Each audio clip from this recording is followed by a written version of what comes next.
Where the Wild Things Are. The night Max wore his wolf suit and made mischief of one kind and another,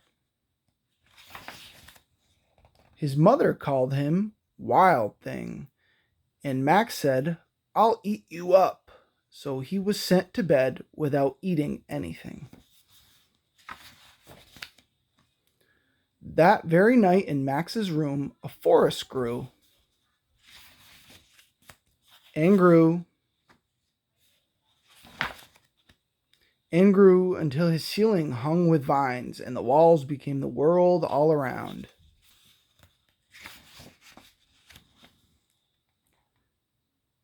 And an ocean tumbled by with a private boat for Max, and he sailed off through the night and day.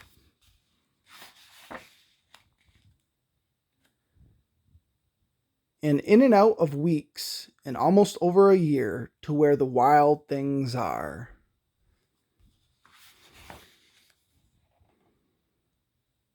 And when he came to the place where the wild things are, they roared their terrible roars, and gnashed their terrible teeth, and rolled their terrible eyes, and showed their terrible claws.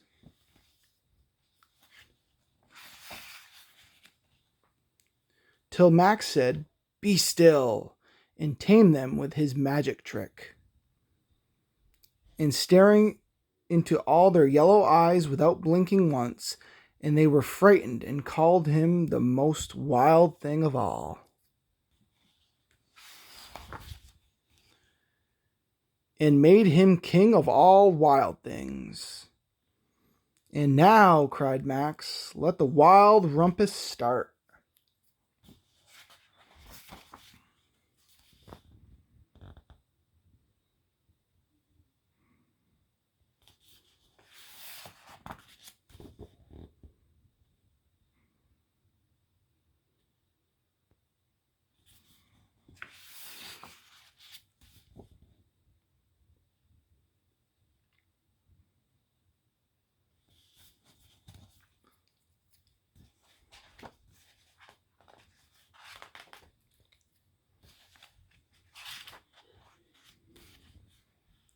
Now stop, Max said, and sent the wild things off to bed without their supper. And Max, the king of all wild things, was lonely and wanted to be where someone loved him best of all. Then all around, from far away across the world, he smelled good things to eat. So he gave up being king of where the wild things are. But the wild things cried, "Oh, please don't go. We'll eat you up. We love you so." And Max said, "No."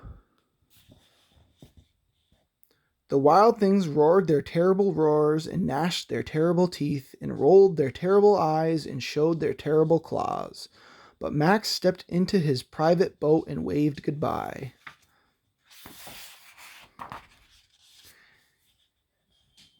And sailed back over a year, and in and out of weeks, and through a day, and into the night of his very own room, where he found his supper waiting for him. And it was still hot.